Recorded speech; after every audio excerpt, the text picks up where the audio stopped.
আসসালামু আলাইকুম, আশা করি সকলে ভালো আছেন। আমাদের নতুন টিভি চ্যানেলে সফটওয়্যারটা কীভাবে লগ ইন করবেন, প্রথমে আপনার টিভি বক্সের প্লে স্টোর থেকে টেলিভিজু অ্যাপসটা ডাউনলোড করবেন।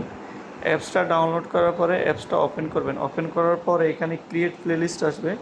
তো ক্রিয়েট প্লেলিস্টে ক্লিক করব। ক্লিক করার পরে দুইটা অপশন আসবে, নিউ M3U প্লেলিস্ট, আরেকটা আসবে নিউ এক্সট্রিম কোর্স প্লেলিস্ট।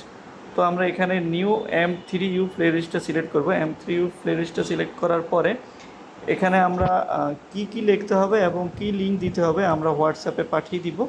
তো আমরা প্রথমে প্লেলিস্টের নামটা দিয়েছি টিভি, এবং লিঙ্ক যেটা আমরা হোয়াটসঅ্যাপে প্রোভাইড করেছি ওই লিঙ্কটা ওইখান থেকে কপি করে এনে, অথবা আপনি চাইলে টাইপ করে মোবাইল থেকে, আমরা যত হোয়াটসঅ্যাপ পাঠাবো হোয়াটসঅ্যাপ থেকে টাইপ করে আপনার এখানে লিখে দিবেন। এই লেখাটা সম্পূর্ণভাবে লিখলে এখানে হয়ে যাবে। পরে এখান থেকে এই যে টিক মার্ক চিহ্ন আছে, টিক মার্ক চিহ্নতে চাপ দিবেন। চাপ দিলে এখানে এই লেখাটা আসবে, তখন সেভ দিয়ে দিবেন।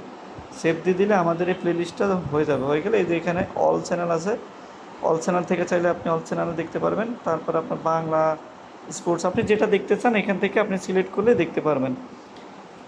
তারপর টিভি চ্যানেল কীভাবে চেঞ্জ